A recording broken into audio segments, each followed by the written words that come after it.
Elias Thorne watched the snow fall. It was not a gentle dusting, but a furious, wind-driven assault that promised to bury the world. From a single window of his cabin, the Montana mountains had already vanished, swallowed by a churning wall of white. The wind howled like a wounded animal, a sound he knew well. It was a sound of isolation, of nature's raw power asserting its dominance over the tiny scratches men made upon its surface. He was one of those scratches, and he preferred it that way. Solitude was a balm for a soul scorched by the fires of war and loss. Here, the only ghosts were the ones he carried inside, and they were quiet companions compared to the clamor of the world he had left behind. He turned from the window, the fire in the stone hearth casting a warm, flickering glow across the hewn log walls. Everything in the small cabin was his own work, from the sturdy table and 2 chairs to the bed frame in the corner. It was a simple, orderly existence. Predictable. Safe. The scent of pine and wood smoke was the only perfume he needed, the rhythmic crackle of the fire, the only conversation. He had come to this high, lonely valley to forget, or at least to dull the edges of memory until they were no longer sharp enough to draw blood. For 5 years, he had succeeded.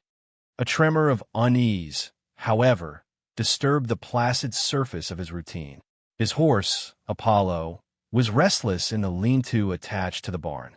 Elias had tended to him before the storm hit its peak, ensuring he had fresh hay and water, but the stallion's occasional nervous whinnies carried through the blizzard's roar. Something was wrong. Animals felt things men often missed, a subtle shift in the air, a scent on the wind. Elias pulled on his heavy sheepskin coat, his gut tightening with a familiar, unwelcome tension.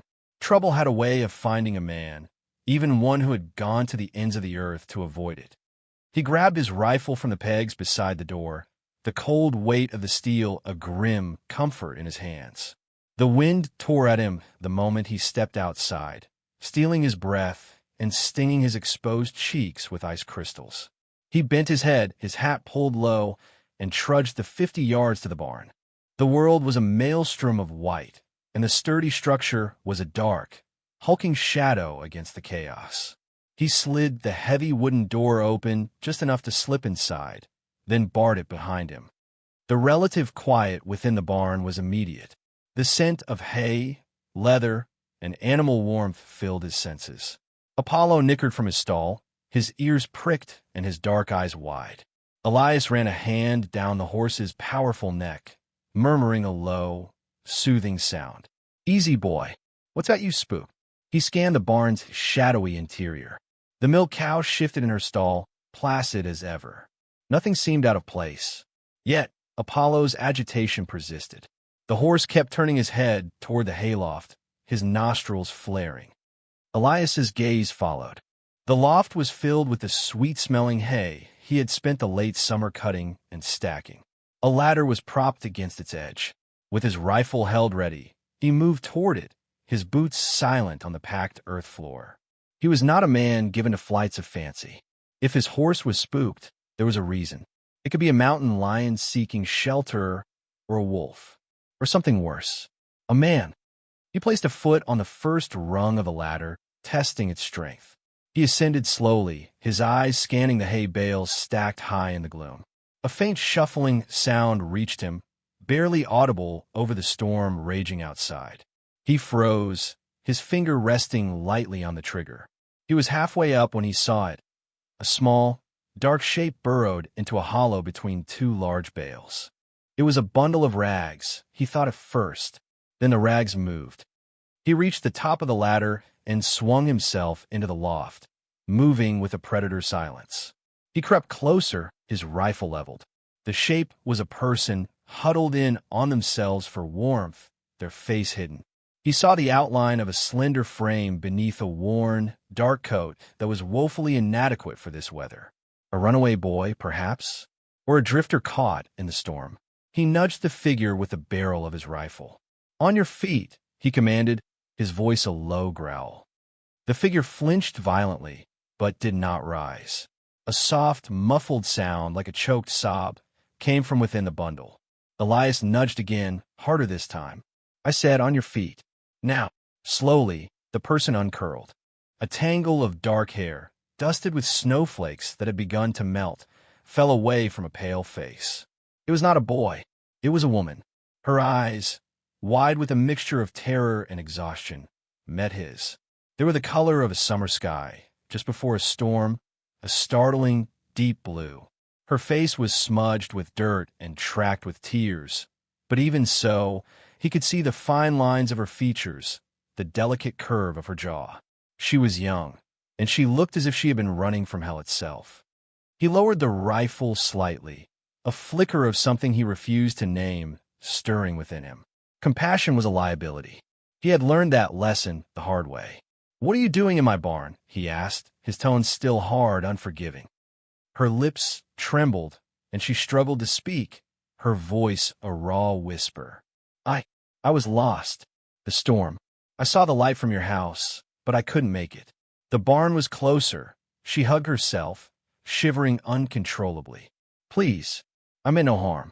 I was just trying to get out of the wind." Elias stared at her, his mind a battlefield. His instincts screamed at him to send her away. She was trouble. A woman like her, alone in this wilderness, was a magnet for it. She brought the outside world with her, the world of complications and pain he had so carefully walled himself off from. Every line of his solitary creed demanded he point her toward the door and let the storm decide her fate. It was not his concern. He had made a covenant with this land. He would not ask for its mercy, and he would not offer any to those who trespassed upon his solitude. But then he looked at her again. He saw the blue tinge to her lips, the violent tremors that shook her small frame. He saw the desperation in her eyes, not of a thief or a vagrant, but of a hunted animal run to ground. He remembered other faces, pale and cold in the snow, faces of boys he had fought alongside, men he had failed to save. The ghost of a long-buried decency stirred within him. Leaving her here to freeze was no different from pulling the trigger himself. It was a line he had drawn for himself long ago, a line he still could not cross. He let out a harsh breath, the sound loud in the quiet barn. The war inside him was over. He had lost, or won. He was not sure which. He slung the rifle over his shoulder. "You'll die of cold up here," he stated, his voice flat, devoid of warmth. It was a simple fact, not an offer of comfort. She flinched, as if expecting a blow. "I have nowhere else to go." He gave a curt nod, his decision made. He hated it. He hated her for making him make it. He hated the weakness in himself that refused to let a stranger perish on his property. He turned away from her, not wanting to see the flicker of hope that might dawn in her eyes. Hope was another complication he could not afford. "The house is warm," he said, his words clipped and rough. He did not look back as he started down the ladder. "Come inside." Clara Sterling watched the man descend the ladder, his broad back a wall of dark wool and resolve. For a moment, she remained frozen in the hay, her mind struggling to process his words. "Come inside." They were the most beautiful words she had ever heard. Every muscle in her body ached with a cold so deep it felt as if it had settled in her bones. She had been certain she would die here, a forgotten footnote in the vast, indifferent wilderness. She had made her peace with it, in a way. Dying here was better than the life she had been fleeing. With a monumental effort, she forced her numb limbs to move. Her legs felt like brittle sticks as she crawled to the edge of the loft. The descent down the ladder was a terrifying ordeal. Her hands were stiff and clumsy, her fingers refusing to grip the rungs properly. Halfway down, her foot slipped. A small cry escaped her lips as she dangled, her strength failing. Before she could fall, a hand shot out and clamped around her arm like a vice. It was his hand, strong, rough, and surprisingly steady. He guided her the rest of the way down, his touch impersonal but effective. Once her feet were on the solid earth, he released her immediately, as if her skin burned him. He did not speak, simply turned and unbarred the massive door.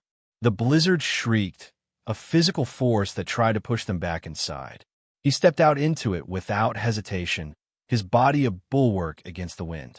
He glanced back at her, his expression unreadable in the dim light, a silent command for her to follow. The journey to the house was a nightmare of stumbling steps. The snow was knee-deep, and the wind was a physical blow that stole her breath and blinded her with ice. The man forged a path ahead of her, his tall frame breaking the worst of the gale. She focused on his back, the one solid thing in a world dissolved into white chaos. Her legs gave out twice, and both times he simply reached back, hauled her to her feet without a word, and continued on. There was no gentleness in the action, only a raw, practical efficiency that was, in its own way, a form of kindness. When they finally reached the cabin, he pushed the door open and shoved her inside before shutting it firmly against the storm. The sudden silence and warmth were so overwhelming that she swayed on her feet, dizzy and disoriented. A fire blazed in a stone hearth, its light dancing on the simple, masculine interior. The air was warm and smelled of wood smoke and coffee. It was the smell of safety, the smell of life. "Sit," he ordered, pointing to a wooden chair near the fire. Clara obeyed, collapsing into the chair. The heat from the flames began to seep into her frozen body, a painful, tingling sensation that was almost unbearable. She started to shiver again, this time more violently than before. Her teeth chattered so hard her jaw ached. The man moved about the cabin with an economy of motion that spoke of long practice. He stoked the fire, adding another log that sent a shower of sparks up the chimney. Then he went to a small stove and poured a steaming liquid from a metal pot into a tin cup. He crossed back to her and pushed the cup into her hands. Her fingers were too numb to hold it properly, so he wrapped them around the hot metal himself. "Coffee," he said. "It's black." She managed a weak nod and brought the cup to her lips. The coffee was scalding and bitter, but it was the most wonderful thing she had ever tasted. The heat spread through her chest, a small pocket of warmth fighting back against the pervasive cold. She drank it greedily, not caring that it burned her tongue. He watched her for a long moment, his face shadowed and grim. He was a large man, powerfully built, with shoulders that strained the seams of his flannel shirt. His hair was dark, and his face was all hard angles and planes, weathered by sun and wind. But it was his eyes that held her. They were a pale, piercing gray, the color of a winter sky, and they seemed to see right through her, assessing her, judging her. There was a profound weariness in them, a deep-seated caution that bordered on suspicion. This was not a man who welcomed company. "You can have the bed," he said abruptly, gesturing toward the simple bed frame in the corner. "There's an extra blanket in the chest at the foot of it. I'll take the floor by the fire." The thought of a Rayal bed, of blankets and sleep, was a temptation beyond imagining. But she could not. She had intruded on his life, his sanctuary. She would not take his bed as well. "No, I couldn't. The floor is fine." Truly, her voice was still a hoarse whisper. His eyes narrowed. "It wasn't a request. You're half frozen. You take the bed. Arguing will just waste energy you don't have." His tone was final, leaving no room for debate.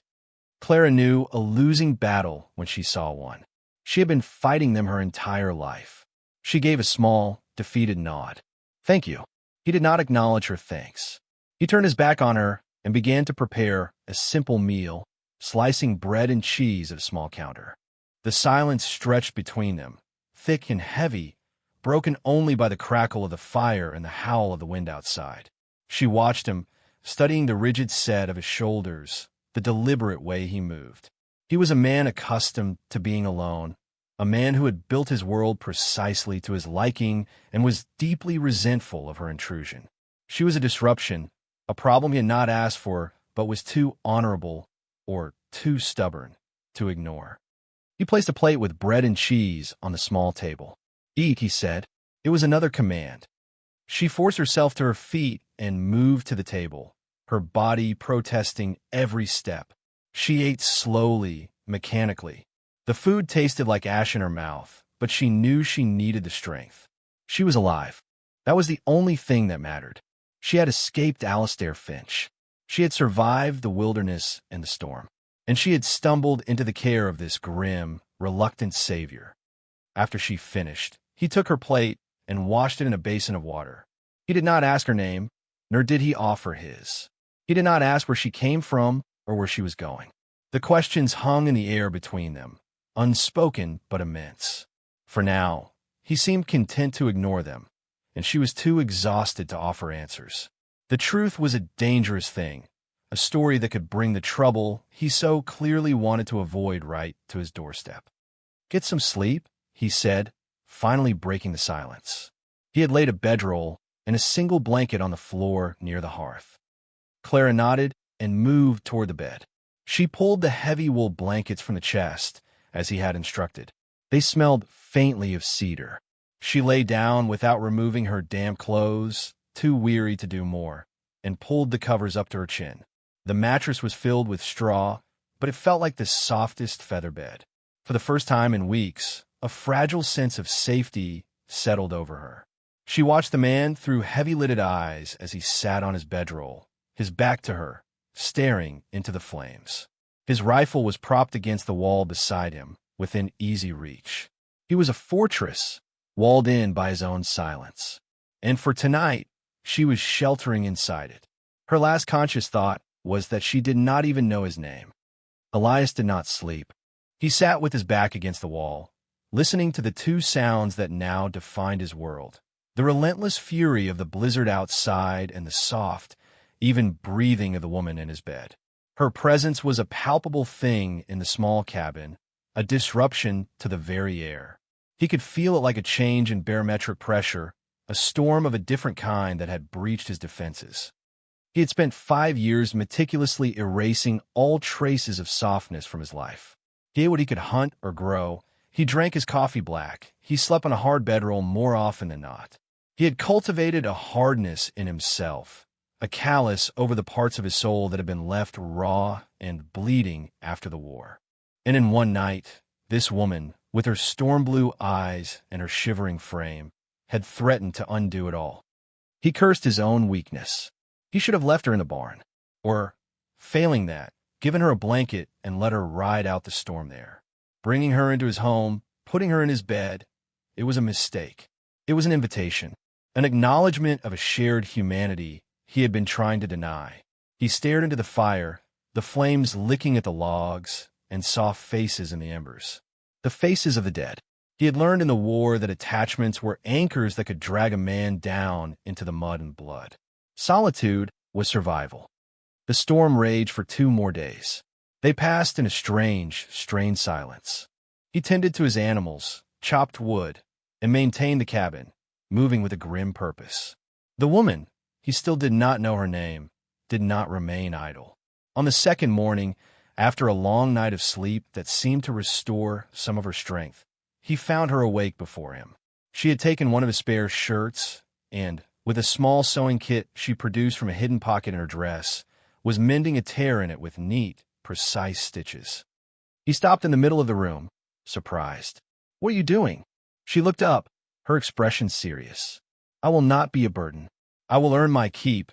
Her voice was stronger now, clearer, and held a note of defiance. She was not asking for his charity. She was stating a fact. He watched her for a moment, an unexpected flicker of respect cutting through his resentment. She was not helpless. There was a quiet strength in the set of her jaw, in the focused intensity of her work. He grunted, a sound that was neither approval nor disapproval, and went about his morning chores. Later that day, she took the meager contents of his pantry, flour, salt, dried beans, and made a thick, savory stew. It was simple fare, but it was more flavorful than anything he had made for himself in years. They ate at the small table, the silence between them less heavy now, filled with the small, domestic sounds of spoons against bowls. "My name is Clara," she said suddenly, her eyes fixed on her bowl. Elias looked up. He had not asked. He had not wanted to know. A name was the first thread of connection. He hesitated for a long moment before answering. "Elias." "Thank you, Elias," she said softly, "for saving my life." "I just opened a door," he replied gruffly, uncomfortable with her gratitude. He did not want to be her hero. He did not want to be anything to her at all. He wanted her to be a temporary problem that would disappear as soon as the snows cleared. But as the third day dawned, the storm finally broke. A brilliant, blinding sun shone on a world transformed, buried under a thick blanket of pristine white. The beauty of it was sharp and clean, a fresh start. But for Elias, it only signaled the end of their forced confinement. It meant she would have to leave. And the thought, to his profound annoyance, did not bring the relief he expected. Instead, a hollow sort of dread settled in his gut. He found himself watching her more often. He noticed the way the firelight caught the reddish glints in her dark hair, the efficiency of her movements as she tidied the small cabin, the way her brow furrowed in concentration when she was mending his clothes. She was resourceful and resilient, and she possessed a quiet dignity that seemed utterly out of place given her desperate circumstances.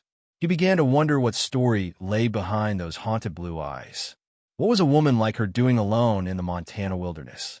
That night, the last night before he knew he would have to send her on her way, the silence finally broke. They sat by the fire, the cabin warm and quiet. He was cleaning his rifle, a familiar, meditative task. She was staring into the flames, her hands clasped in her lap. "You'll be wanting to know why I was in your barn," she said, her voice low. It was not a question. Elias continued his work, meticulously wiping down the barrel. "It's not my business." He tried to make his voice sound convincing, even to himself. She gave a small, sad smile that did not reach her eyes. "In a way, you've made it your business. You saved me. You deserve to know who you saved." She took a deep breath. "I was running away from a man my father promised me to, a Mr. Alastair Finch. He is a powerful man, and a cruel one. He sees people as possessions, things to be bought and controlled. When my father died, he considered our marriage contract a matter of property transfer. I was part of the estate." Elias stopped his work, his hands still. He looked at her, really looked at her, and saw the truth of her words in the shadows that flickered in her eyes. He knew men like Finch, men who took what they wanted, whose power and wealth insulated them from consequence. "I could not marry him," she continued, her voice gaining strength. "I would rather die. So I took what little money I could gather and I fled. I bought passage on a train as far west as it would go, and then a place on a stagecoach. I thought if I could get far enough away, to a place where his name meant nothing, I could start a new life. Perhaps as a teacher. But his men found me. They were on the stagecoach. I jumped from it during a stop and ran into the wilderness. I've been running for days." The pieces clicked into place. Her exhaustion, her terror, the inadequate clothing. She was not just lost. She was hunted. And the trouble he had feared was not some abstract possibility. It had a name, Alastair Finch. It was riding toward his valley, toward his cabin, toward the woman sitting by his fire. He felt a cold, familiar anger rise in him. It was the same righteous fury he had felt at Bull Run, at Antietam. The anger of seeing the strong prey upon the weak. He had thought he had buried that part of himself, but here it was raw and potent. He had a sudden, violent urge to stand between this woman and the man who pursued her. It was an insane impulse, a direct contradiction to the life he had built. "He won't stop looking," she whispered, her gaze lost in the fire. "He never does." Elias looked down at the rifle in his hands. It was a tool for hunting, for survival. But he had learned long ago that its true purpose was to kill men. He had hoped never to use it for that again. He thought of the war, of the endless marches and the screams of the wounded. He had come here to escape all that. He had come here for peace. Then he looked at Clara. Her face was pale, her expression etched with a profound weariness. She was not asking for his help. She was simply telling him her story, a confession offered into the quiet night. But in telling it, she had bound him to her. Her fight was now his. He knew, with a certainty that settled deep in his bones, that he could not send her away. To send her out into the world alone was to send her back to Finch. It was a death sentence of a different kind. He felt the walls of his solitude cracking, the carefully constructed fortress of his heart being breached. A feeling he had not allowed himself in years began to surface, a fierce, unwelcome protectiveness. He cleared his throat, the sound rough. "I was a soldier," he said, the words tasting strange on his tongue. He never spoke of the war. "For the Union. I saw things, men doing things to other men. It taught me that some folks don't deserve to draw breath. It was his own confession, a piece of his scarred past offered in return for hers. It was more than he had told anyone in 5 years. Clara looked at him, her eyes shining with unshed tears. In that moment, something shifted between them. The space was no longer filled with the tension of strangers, but with the quiet understanding of two wounded souls who had found a fleeting, fragile sanctuary in the heart of a storm. He knew then that his solitude was over. Trouble had not just found him. He had invited it inside and given it his bed. In the days that followed, a fragile routine took root in the small cabin. Elias rose before dawn, as always, but now the scent of coffee was often already in the air. Clara was a quiet presence, moving with a grace and efficiency that continued to surprise him. She organized his chaotic pantry, mended his clothes with an expert hand, and cooked meals that were both simple and nourishing. She never complained, never overstepped. She worked alongside him, her small, capable hands helping to salt the deer meat he brought in, or carding wool from the 2 sheep he kept. A strange, unspoken partnership formed between them. He found himself talking more. Not much, but more. He told her the names of the mountains that ringed their valley, the sleeping giant, the widow's peak. He showed her how to read the signs of animal tracks in the snow. In return, she told him about books she had read, about the bustling streets of Boston, a world so alien to his own it might as well have been on the moon. Their conversations were like 2 small streams trickling into a silent pool, slowly raising its level. The attraction he had tried so hard to deny grew with each passing day. It was a quiet, simmering thing, present in the lingering glances across the dinner table, the accidental brush of hands as they worked, the heightened awareness of her presence in the small, enclosed space. He would watch her as she sat by the fire in the evenings, her face illuminated by the soft glow, and a powerful, protective urge would swell in his chest, so fierce it almost frightened him. He was drawn to her resilience, to the unbending core of steel beneath her gentle exterior. She was not fragile. She was a survivor. He fought it. He fought it with every fiber of his being. This feeling was a weakness, a chink in his armor. Love, or whatever this feeling was, led to loss. He knew that with the certainty of a zealot. He had loved his younger brother, David, who had died in his arms at Gettysburg, his lifeblood staining the frozen ground. He had loved the idea of a future, a family, a life beyond the war, and had watched it all turn to ash and smoke. He had come here to ensure he would never feel that kind of pain again. Clara was a threat to his hard-won peace, a beautiful, tempting, dangerous threat. One afternoon, he was carving a piece of cottonwood, a nervous habit he had when his thoughts were particularly troubled. He was shaping it without conscious thought, his knife moving with practiced ease. Clara came to stand beside him, watching his hands. "What are you making?" she asked softly. He looked down and was surprised to see the shape emerging from the wood. It was a comb, its teeth fine and even. He had been thinking of how she struggled to manage her long, dark hair with just her fingers. The realization that he had been thinking of her comfort, of a small, intimate detail of her life, sent a jolt through him.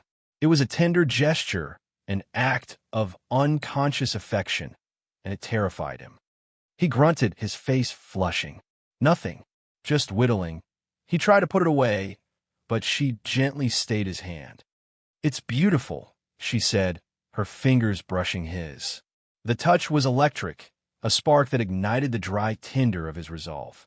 He pulled his hand back as if burned. He could not look at her. He stood abruptly and walked outside into the cold, crisp air, needing the bite of the wind to clear his head. He was losing control. Clara watched Elias retreat from the cabin, his shoulders rigid with a tension she was beginning to understand. She picked up the small, half-finished wooden comb. It was exquisite, the work of a patient and skilled hand. And it was for her. She knew it as surely as she knew her own name. The realization sent a warm, fluttering feeling through her chest, a feeling so foreign and so welcome it almost brought her to tears. She was falling in love with this silent, wounded man. It was a terrifying and exhilarating thought. She saw past his gruff exterior to the deep well of honor and kindness within him. He had taken her in, protected her, and treated her with a quiet respect she had never known. With him, she did not feel like a possession or a problem, but like a partner. She felt safe, not just from Alistair, but from the world. But she also saw his fear. He was a man who had deliberately built a fortress around his heart, and her presence was a siege he had not anticipated. Every small step they took toward intimacy was followed by his hasty retreat. She knew he was fighting his feelings for her, and she did not know how to breach his defenses without causing him more pain. She was a danger to his solitude, and she feared that once the threat of Alistair was gone, he would send her away to preserve it. The thought was a cold knot of dread in her stomach. A week later, the threat they had both been pushing to the back of their minds arrived. Elias had ridden into the small settlement of Jasper's Gulch for supplies, a 2-hour ride from his homestead. Clara had insisted on accompanying him. Tired of being confined to the cabin and wanting to see the town she might one day call her home. The settlement was little more than a single dusty street with a general store, a saloon, a blacksmith, and a sheriff's office. As they were tying their horses to the hitching post outside the general store, a man stepped out of the saloon. He was impeccably dressed in a fine wool suit that was wildly out of place on the muddy frontier street. He was handsome in a cold, predatory way, with pale, calculating eyes and a thin, cruel mouth. Clara froze, her blood turning to ice. "Alistair," she breathed, the name a poison whisper. Alistair Finch's eyes swept over her, a flicker of triumph in their depths. Then his gaze moved to Elias, who had instinctively stepped in front of her. Finch's expression hardened into a contemptuous sneer. "So this is what you've run to," he said, his voice smooth and cultured, yet dripping with venom. "A rustic savage in a homesteader's shack. Did you really think you could hide from me, my dear Clara?" Elias's body went rigid.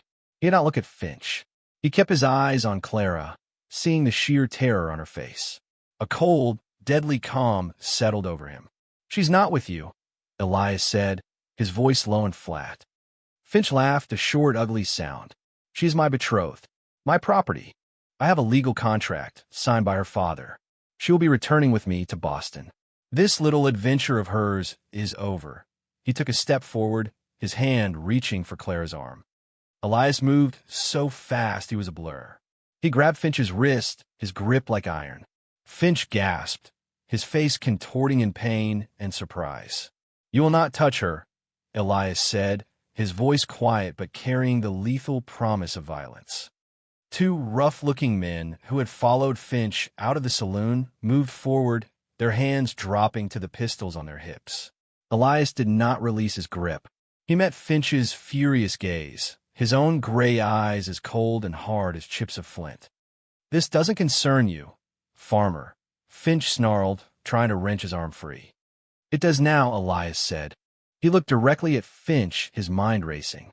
He needed to end this here, now, in a way that Finch's power and money could not easily undo. A lie, a powerful one, was needed, a lie that would be a shield. "You're mistaken. This woman isn't your betrothed." He paused, letting the words hang in the tense air. "She's my wife." The statement struck the street with the force of a physical blow. Clara stared at him, her heart hammering against her ribs. Finch's face went from rage to disbelief. The two hired guns hesitated, their expressions uncertain. "Your wife?" Finch choked out, his voice a strangled whisper. "That's impossible. You're lying." "Ask her," Elias said, his grip on Finch's wrist tightening until the man winced. He finally released him, shoving him back a step. Finch turned to Clara, his eyes boring into her. "Clara, tell this animal he's lying." Clara looked from Finch's hateful face to Elias's stoic, determined one. He had just thrown down a gauntlet, a desperate, protective gambit that put his own life in jeopardy. She would not let him stand alone. She lifted her chin, her voice ringing with a conviction she did not feel but desperately wished she did. "He is not lying. I am his wife." The lie, now shared, became a fragile truth between them. Finch stared, his face a mask of thwarted fury. He was a man used to getting what he wanted, and he was not accustomed to being denied. "I will see proof," he hissed. "I will speak to the law in this town. If you are lying, I will see you hanged for horse theft and kidnapping." He turned on his heel and stalked toward the sheriff's office, his 2 men following close behind. Elias watched them go, his expression grim.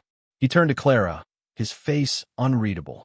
The bluff had worked for now, but it had also trapped them. "We need to go," he said, his voice urgent. Now, they did not go to the general store. Elias helped her onto her horse, and they rode out of town, not toward the homestead, but deeper into the woods that bordered it. He did not speak until they were miles from Jasper's Gulch, hidden in a thick stand of pine. "He won't give up," Clara said, her voice shaking. "He'll find out we lied. He'll come for us." Elias nodded, his jaw tight. "I know." He dismounted and came to stand by her horse, looking up at her. The full weight of their situation settled upon him. Finch was not just a threat to her. He was a threat to the life Elias had built, to the peace he cherished. And more than that, he was a threat to the woman Elias was realizing he could not live without. His protective lie had not been just an impulse. It had been a declaration, a statement of a truth his heart knew, even if his head refused to accept it. "There's only one way to make the lie true," he said, his voice rough. He had never imagined he would say these words again, especially not under these circumstances. It was a desperate, insane plan, a doubling down on a reckless gamble. But it was the only move he had left to play. He looked into her wide, questioning eyes. "Clara, we have to get married." The proposal, if it could be called that, hung in the cold air between them. It was not a question born of love, but a strategy born of desperation. Clara looked down at Elias, at his hard, serious face, and saw the grim necessity in his eyes. A marriage of convenience. A legal shield to protect her from Alistair. Her heart ached with a strange mix of disappointment and gratitude. She had dreamt of a marriage based on love and mutual affection, not on the cold calculus of survival. Yet, this man was willing to sacrifice his cherished solitude, to legally bind himself to her, a stranger, just to keep her safe. It was, in its own way, the most profound declaration he could make. "You would do that?" she asked, her voice barely a whisper. "You would tie yourself to me, to my trouble?" "I gave my word," he said simply, as if that explained everything. And for him, she realized it did. His lie on the street in Jasper's Gulch had become his bond. He'll go to Sheriff Brody. When Brody finds no record of a marriage, Finch will have the law on his side. But if we get to Brody first, if we make it real, Finch has no legal claim. A marriage contract is voided by a marriage certificate. He'll be forced to leave. It was a logical, practical plan. It was also terrifying. To be married to this man she barely knew, yet felt she knew better than anyone. To become his wife in name, while her heart yearned for it to be true in every sense. She thought of the alternative, being dragged back to Boston, to a life of gilded misery as Alistair Finch's possession. There was no choice at all. "I will agree," she said, her voice steadier now. She had made her decision, but she would not be a passive participant in her own fate. She would have her own terms. "I will agree, on one condition." Elias looked up, his brow furrowed. "What condition?" "That this is a true partnership," she stated, meeting his gaze directly. "I will not be a dependent, a burden you are forced to carry. I will be your wife, your partner. We will share the work, the decisions, and the risks. This homestead will be my home, and I will contribute to it as an equal. And it will be a real marriage, Elias. In all ways, or it will be nothing." The last part came out in a rush, a bold, desperate gamble of her own. She was laying her heart bare, offering him a truth he had been so determined to avoid. She saw a flicker of something in his eyes, shock, fear, and something else she dared not name. He stared at her for a long moment, the silence stretching until it was taut with unspoken emotions. He had offered her a shield, and she had demanded a life. Finally, he gave a slow, deliberate nod. "A true partnership," he repeated, his voice husky. "All right, Clara, a real marriage." They rode back to Jasper's Gulch, taking a roundabout path through the woods. The tension between them was a living thing now, charged with the weight of the promises they had just made. When they reached the edge of town, they saw Finch and his men leaving the sheriff's office, their faces dark with anger. They had clearly been rebuffed, told to wait for proof. Elias and Clara waited until they were out of sight before riding down the main street. Sheriff Brody's office was a small, cluttered room that smelled of stale coffee and leather.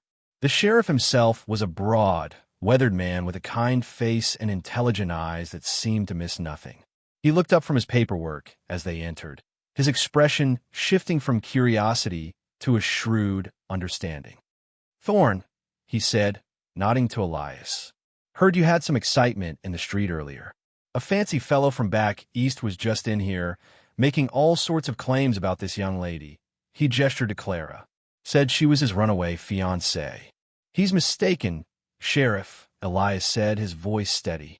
"Clara is my wife." Sheriff Brody leaned back in his chair, stroking his graying beard. He looked from Elias's determined face to Clara's nervous but resolute one. "Is that a fact? Because according to my records, you're not a married man, Elias. And I'm the only one in this county who can make it official." "That's why we're here," Elias said. "We want you to marry us." Right now, the sheriff's gaze sharpened. He was no fool. He could see the desperation underlying their request. He knew Elias Thorne, knew him as a solitary man who kept to himself and bothered no one. For him to suddenly appear with a woman and demand an immediate marriage meant something serious was afoot. But he also saw the way Elias stood slightly in front of Clara, a protective stance that was as clear as any spoken vow. And he saw the trust in Clara's eyes as she looked at Elias. "I see," Brody said slowly. He stood up and took a worn leather-bound book from a shelf. "All right, a man's got a right to get married, and a woman's got a right to choose who she marries. The law's clear on that." He opened the book to a fresh page. "I'll need your full names." The ceremony was short and stark. They stood before the sheriff's desk, the only witnesses a dusty rifle rack and a wanted poster for a long-dead outlaw. Sheriff Brody read the simple, binding words from his book, his voice a low rumble. When he asked Elias for the ring, Elias hesitated for only a second before pulling a simple iron nail from his pocket, one he had been twisting in his fingers on the ride into town. He had bent it into a crude circle. It was not gold or silver, but it was strong. It was iron. It was him. He slid it onto Clara's finger. It was cold against her skin. "I now pronounce you man and wife," Sheriff Brody declared, closing the book with a decisive thud. He looked at Elias. "Well, go on, Thorne. You're supposed to kiss your bride." Elias turned to Clara. The cabin, the wilderness, the threat of Finch, it all faded away. There was only her storm-blue eyes wide and waiting. This was the moment the lie became irrevocable truth. This was the seal on their desperate pact. He leaned down, his heart pounding a heavy, unfamiliar rhythm against his ribs. He had expected the kiss to be chaste, a brief, formal touch to satisfy the sheriff. But the moment his lips met hers, a jolt of heat shot through him, powerful and undeniable. Her lips were soft, hesitant at first, and then they yielded against his. It was a kiss of fear and hope, of desperation and a dawning, terrifying tenderness. It was too short, and it was everything. He pulled back, his breathing uneven. Her face was flushed, her eyes shining. In that moment, he knew he had crossed a line from which there was no return. He was no longer just a protector. He was her husband, and the thought, which should have filled him with dread, instead sparked a fierce, possessive joy deep within his soul. He had done it to save her, but he was beginning to suspect he had also done it to save himself. The ride back to the homestead was silent, but it was a different kind of silence. It was charged with the new reality of their relationship, a fragile, uncertain thing that lay between them. They were husband and wife. The words felt strange, momentous. When they arrived at the cabin, the sun was setting, painting the snow-covered peaks in hues of orange and purple. The beauty of it was almost painful. Inside, the small space felt different, charged with a new intimacy. Elias built up the fire while Clara prepared a simple meal. Every movement seemed amplified. Every glance held a new weight. They were no longer just two people sharing a shelter. They were a married couple in their home. The thought was both comforting and deeply unsettling for Elias. He had bound his life to hers, not just for a few days, but forever. After they ate, an awkward tension descended. There was only one bed. Before, it had been a simple matter of practicality. He had given it to her as his guest. Now she was his wife. Their agreement echoed in his mind, a real marriage in all ways. He felt a tremor of fear, not of her, but of himself. Fear of the raw, powerful emotions she stirred in him. Emotions he had kept locked away for so long. Clara broke the silence, her voice soft. Elias, he looked up. She was standing by the hearth, her hands clasped before her. I know what I said in the woods, about a real marriage. But I also know this was done out of necessity. I will not hold you to a promise made under duress. If you wish for me to continue to sleep in the bed, and you on the floor, I will understand. He looked at her, at the quiet dignity and understanding in her eyes. She was offering him an escape from the corner he had backed himself into. She was giving him back his solitude, and he was stunned to find he did not want it. The thought of another night spent on the floor, separated from her, felt like a punishment. He wanted to be near her, to feel the warmth of her beside him, to fall asleep to the sound of her breathing. He wanted all the things he had told himself he would never have again. He stood and walked over to her, stopping just a few feet away. A promise is a promise, Clara, he said, his voice low and rough. And a partnership is a partnership. I will not have my wife sleeping alone while I sleep on the floor. He reached out and gently took her hand, his thumb stroking the crude, iron ring on her finger. Our bed is in the corner. A wave of relief and something warmer washed over her face. She gave him a small, trembling smile. The night passed in a state of chaste but profound intimacy. They lay side by side in the narrow bed, not touching, but acutely aware of each other's presence. For Elias, it was a sweet torture. The scent of her hair, the soft sound of her breathing, the warmth radiating from her body, it was almost more than he could bear. He lay awake long into the night, staring at the ceiling, a silent war raging within him. The next day, they knew Finch would not simply leave. He was a man of pride and obsession. He would be watching, waiting. Elias spent the morning fortifying the cabin, checking the seals on the windows, ensuring his supply of ammunition was ready. Clara worked beside him, loading his spare rifle with a steady hand, her face grim with determination. She was not a cowering victim. She was a soldier preparing for battle. The sight of her competence and courage only deepened his feelings for her. Late in the afternoon, it happened. A single rifle shot cracked through the winter air, splintering the wood of the doorframe. They both dropped to the floor instantly. Elias crawled to the window, peering cautiously through a small gap. He saw them at the edge of the tree line, Finch and his two hired guns, using the trees for cover. He's not going to give up, Elias said, his voice a low growl. He means to have you, or see us both dead. Then we fight, Clara said, her voice shaking but firm. She had crawled to the other side of the cabin, the spare rifle clutched in her hands. You show me how to use this. I know what to do. Another shot rang out, this one shattering the single window pane. Glass sprayed across the floor. Elias returned fire, his shot precise, forcing the men back behind the trees. The siege had begun. The firefight was sporadic. Finch and his men were cautious, content to try and pin them down, to wait them out. Elias knew they had the advantage of a fortified position, but they were outnumbered. As dusk began to fall, casting long, dark shadows across the snow, he knew their opponents would grow bolder under the cover of darkness. They're going to try and rush the cabin after dark, he said, reloading his rifle. Or try to set it on fire. Clara's face was pale but determined. What do we do? Elias looked around the small cabin, his mind racing. It was his fortress, his sanctuary, and it was about to become his tomb. But he would not die cowering, and he would not let them take Clara. We give them a fight they won't forget, he said. As darkness fell, the shooting stopped. An eerie silence descended, broken only by the whisper of the wind. It was a waiting game. Elias knew they were creeping closer, moving through the trees. He motioned for Clara to stay low, away from the door. He took a position by the broken window, his rifle ready. Suddenly, a flickering orange light appeared at the back of the cabin. "Fire!" Clara cried. One of the men had managed to sneak around and throw a torch against the rear wall. The dry logs, seasoned by years of sun and wind, would catch quickly. "Stay here," Elias yelled, grabbing a bucket of water. He had to get outside to douse the flames, but it was a trap. They were trying to flush him out. He had no choice. He kicked open the door and charged out, firing 2 quick shots toward the tree line to provide cover. He threw the water on the nascent flames, hissing as they died. It was the opening they had been waiting for.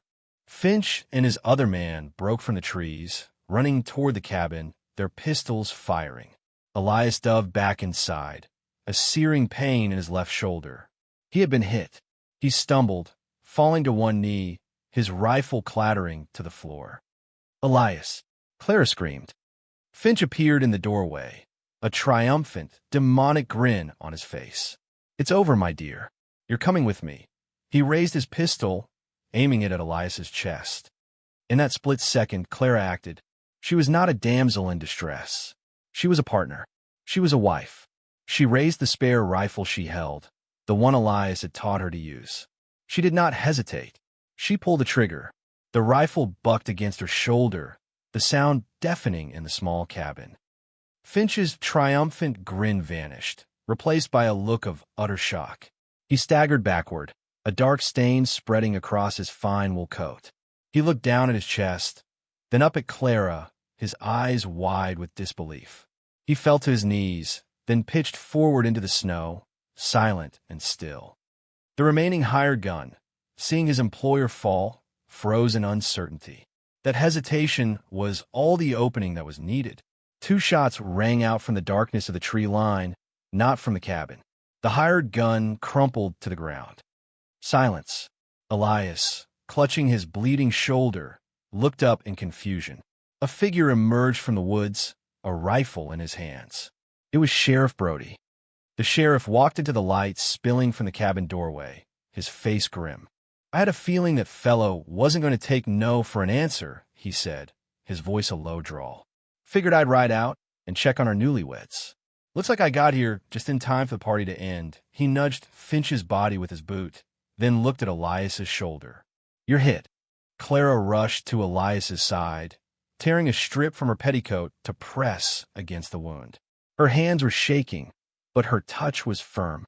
"It went clean through," she said, her voice thick with relief and fear. Elias looked at her, then at the rifle she had dropped, and then at the body of Alistair Finch lying in the snow. She had saved his life. This woman he had reluctantly rescued from his barn. This woman who had breached the walls of his heart, had just stood her ground and fought for them. In the bloody, chaotic aftermath of the fight, with the smell of gunpowder thick in the air and the bodies of their enemies lying still in the snow, a profound and absolute clarity washed over him. His fear, his reservations, his long war with himself. It was all gone, burned away in the crucible of the last few minutes. All that remained was a fierce, overwhelming love for the woman kneeling beside him. He reached up with his good hand and touched her face, his rough fingers gentle against her skin. "Clara," he whispered, his voice hoarse. She looked at him, her blue eyes swimming with tears. "I thought I'd lost you." "You saved me," he said, his voice filled with a raw emotion he no longer tried to hide. "The marriage, the proposal, it started as a lie to protect you. I know that. But it's not a lie anymore, Clara. Not for me. I love you." The declaration, spoken in the quiet aftermath of violence, was the most honest thing he had ever said. The tears in her eyes finally spilled over, tracking clean paths through the grime on her cheeks. "Oh, Elias," she sobbed, a sound of pure, unadulterated relief. "It was never a lie for me. I love you too." Sheriff Brody cleared his throat, a gruff but not unkind sound. "Well," he said, looking at the scene before him, "looks like this marriage is off to a hell of a start. Let's get you patched up, Thorn. You've got a life to build. And as Clara helped him to his feet, her small frame supporting his, Elias looked around at his bullet-scarred cabin, at the beautiful, deadly wilderness, and at the woman who was his wife.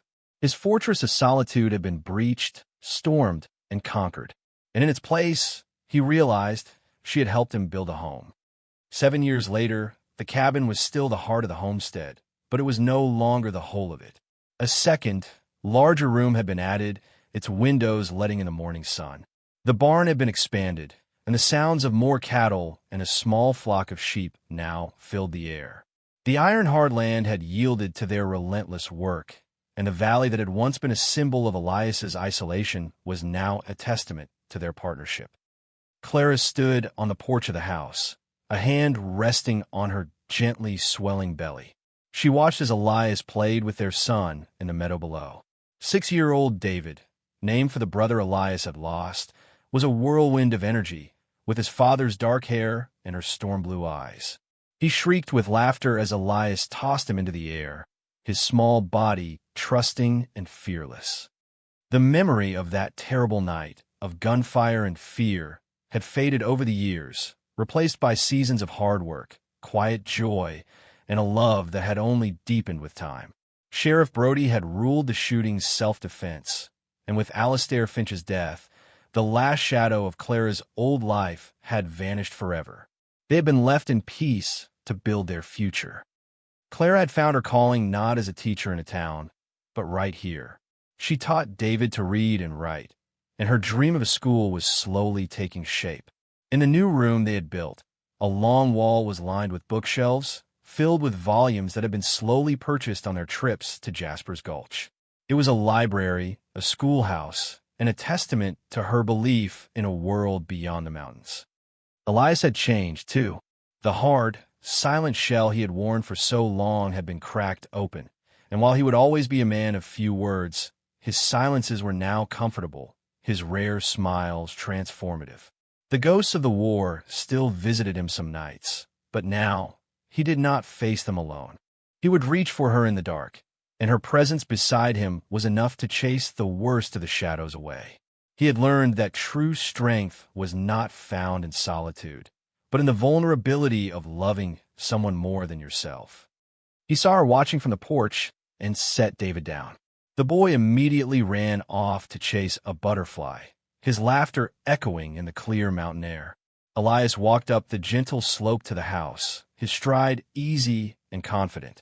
He came to stand beside her, his arm wrapping around her shoulders, his hand coming to rest on her belly, where their second child grew.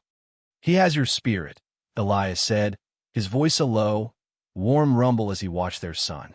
"He's not afraid of anything." "He has your strength," Clara replied, leaning her head against his shoulder. It was a perfect fit. He knows he's safe here. He knows he's loved. They stood in comfortable silence for a long time, watching their son, their land, their life. The wind whispered through the tall pines, the same wind that had once howled like a wounded animal, but now it sounded like a lullaby. Elias looked down at the simple, slightly misshapen iron ring that still rested on Clara's finger. She had refused every offer to replace it with gold, saying it was the most precious thing she owned. It was a reminder of their beginning, of a desperate promise made in the face of death that had blossomed into a life more beautiful than either of them could have imagined. He thought back to that first night, to the shivering woman he had found at his barn. He had whispered, "The house is warm. Come inside," seeing her only as a complication, a threat to his peace. He had been so wrong. He had been the one who was cold, lost in a storm of his own making. He had been the one who needed rescuing. She had not just come into his house. She had come into his heart and made it warm again. She had shown him that a home was not just a shelter made of logs and stone, but a sanctuary built of love, partnership, and the quiet, unshakable courage to face the world together.